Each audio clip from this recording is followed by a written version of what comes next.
bukan sahaja pemain garis, pemain warna, tapi juga seorang pengukir hati dan perakam jiwa. Kata sastrawan Diamond Greco yang kadang terasa benar juga pernyataannya itu. Karena aku sendiri tidak terpikir seperti sedemikian. Pada suatu hari, Diamond Greco datang ke studioku untuk bermain berdua dengan aku seperti yang telah dijanjikan. Aku bermain garis dan warna, Greco bermain bahasa. Tetapi Greco tidak datang sendirian, melainkan bersama Doll, seorang penyanyi rock daripada kumpulan Mad Dog. Doll tidak bermain dengan garis dan warna, pun tidak bermain bahasa, tetapi Doll bermain dengan bunyi, suara, nada, dan irama. Aku dan Greco membuat rundingan untuk menjadikan Doll sebagai alat kami bermain, di mana aku memainkan Doll dengan garis dan warna, manakala Greco pula memainkan Doll dengan bahasanya. Doll juga bersetuju dengan cadangan tersebut. Lalu kami dudukkan Doll di atas bangku bulat di dalam studioku dan kami pun mula bermain. Sebenarnya aku tidak merasa senang untuk memainkan Doll dengan garis dan warnaku, karena aku dapati Doll tidak mempunyai apa-apa keistimewaan. Namun demi menjaga perasaan Greco yang sudah membawa Doll, aku pun teruskan sahaja bermain. Permainanku dimulakan dari rambut kepala Doll yang gerbang, gondrong, panjang, pintal memintal, kusut masa itu, sehingga mengingatkanku kepada sarang-sarang burung yang sering aku jolok bersama kawan-kawan sewaktu kecil. Hal ini membuat aku bingung dan timbul rasa ingin tahu bagaimana Greco menggambarkan rambut Doll dengan bahasanya itu. Selain daripada rambut gondrong Doll yang bagaikan sarang tupai kena jolok itu, subang di telinga juga menarik perhatianku. Subang itu panjang berjela-jela dan cuma untuk sebelah telinganya sahaja. Namun aku masih gagal untuk mempamerkan subang itu dengan garis dan warnaku, karena aku rasa subang itu tidak membawa apa-apa makna selain makna luaran yang membawa kekosongan sahaja. Kuturunkan lagi garis dan warnaku itu hingga ke tengkuk Doll, tapi hampir-hampir terkambus. Namun sebelum aku sempat melukiskannya, terlupa aku sebutkan tentang secebis kain warna merah garang pada kepala Doll. Aku mengaitkan kain merah dengan lagu, suara, irama, dan nada yang didendangkan Doll, tetapi tidak ada apa-apa pula maknanya. Barangkali Greco lebih indah memaknakan lilitan kain merah itu macam lanun. Di leher memang memayakan garisan dan warnaku karena begitu banyak rantai dan begitu banyak pula warna yang membalut lehernya itu. Aku garis-garis dan warna-warnakan bahagian tengkuk Doll dengan goponya supaya dapat menimbulkan reaksiku itu. Tetapi di situ pun aku tidak melihat apa-apa makna selain goncangan, goyangan, dan kegemerincingan yang sia-sia. Lalu, kupindahkan garis dan warnaku pada bahagian tubuh Doll. Sehelai singlet tak berlengan yang sudah banyak robeknya.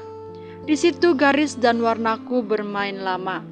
Coba mengunyah dan merata apa-apa yang dapat diberikan oleh Doll melalui singlet tak berlengan yang hapak itu.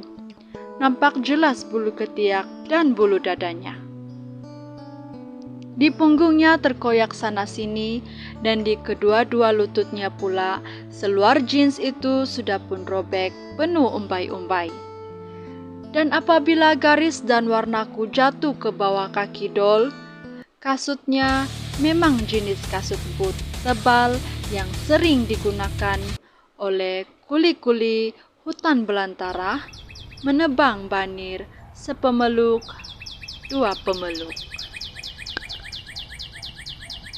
Dan aku coba akhirnya menggaris dan mewarnakan Doll dalam komposisinya yang lengkap bersama lagu, suara, irama, dan nadanya, bersama loncatan kukangnya di dalam kelongsong sarang tupai kena jolok, bersama lagi dengan rantai gila menyemak leher, bersama baju singlet mempamerkan bulu ketiak dan bulu dada, dan seluar koyak sana, koyak sini menonjolkan daging-daging khas yang sengaja hendak ditonjolkan itu.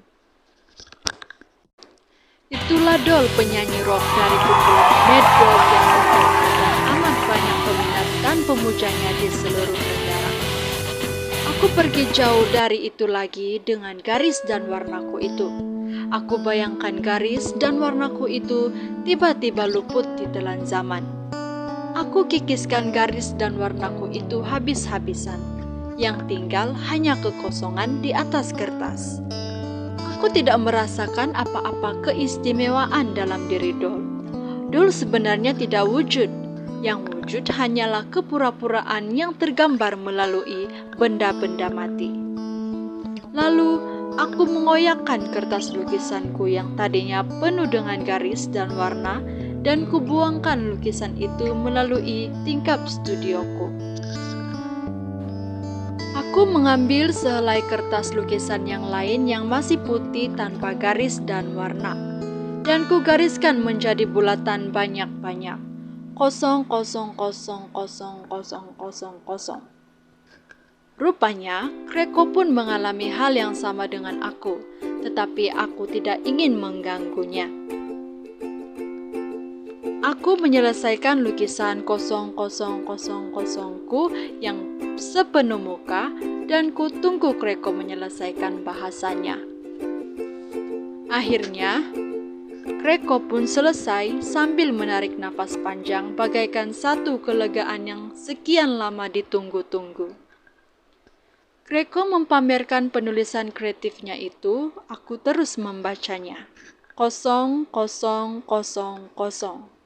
Lalu Kreko dan aku mengangkat hasil karya tinggi sambil tertawa karena hasil karya kami masing-masing dipenuhi dengan 0,0,0 dan 0,0,0. Aku berpelukan dengan Doll karena kejayaan yang tercapai, walaupun aku tahu bahwa di sebalik tawa Doll sebenarnya yang ada hanya kekosongan saja dalam dirinya sebagai penyanyi. Yang membalutnya bukan suara atau irama yang memaknakan kemanusiaan, tetapi hanya sebuah kepalsuan yang terlihat dari penampilannya. Doll sebenarnya sedang bertelanjang.